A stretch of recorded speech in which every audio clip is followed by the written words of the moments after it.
Ziwa from Romania. Kamusta kayo? Magandang araw sa ating lahat. At nandito pala ako sa may kitchen namin sa likod. At inaayos ko itong aming mga empty bottles kasi paglalagyan ko pa yan ng mga ipipreserve ko ng mga pagkain. At dito ko nga siya nilagay sa aming cabinet, which is kinuha nga namin doon sa may binan ko ba. At hindi na namin binalik, kaya dito ko na siya nilagay sa aming kitchen. Ito na yung magiging dibara or magiging storage ng aming mga pagkain. At ito pala yung aming faina or harina na nabili namin na naka-sale.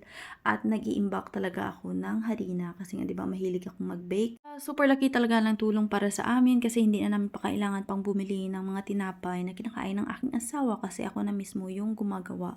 Yung presyo kasi ngayon, grabe na talaga yung pagtaas, even tinapay, napakamahal na. Kaya why not kung ikaw malang ay may talent, so ikaw na lang mag-bake ng sarili niyong tinapay. Yung aso namin nandyan sa may pintuan.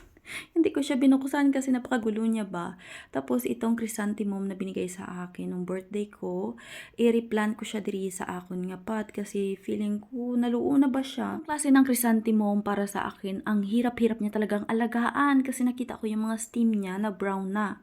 Kaya naisip ko talaga na ilipat na siya agad dito sa bago niyang pot, baka sakali na gumanda ba and hopefully na maganda yung kanyang pagkatubo dyan kasi ilalagay ko nga siya next year sa labas ng aming bahay para naman maganda tingnan. Kasi yung tipo ng tao na ang hilig-hilig ko talagang magtanim. Before, nung nakatambay pa ako sa Pilipinas, ang dami ko talagang mga bulaklak doon sa aming bahay ba.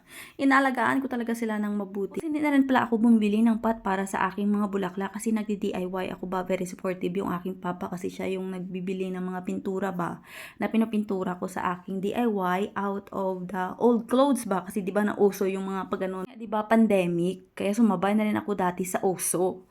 Nandito na pala ako sa my garden at tinitingnan ko dito yung mga kaganapan. Umulan pala yesterday kaya kita niyo 'di ba basa yung lupa.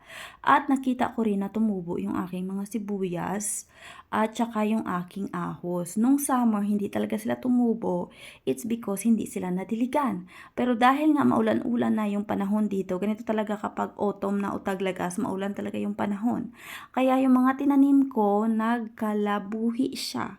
At ito nga yung sinasabi ko sa inyo na sibuyas. So, hopefully lang talaga na hindi na sila maabdas ng snow para naman ma-harvest ko. Pero kahit hindi sila lumaki, ay yung kinukuha ko kasi yung dahon ng sibuyas, masarap kasi.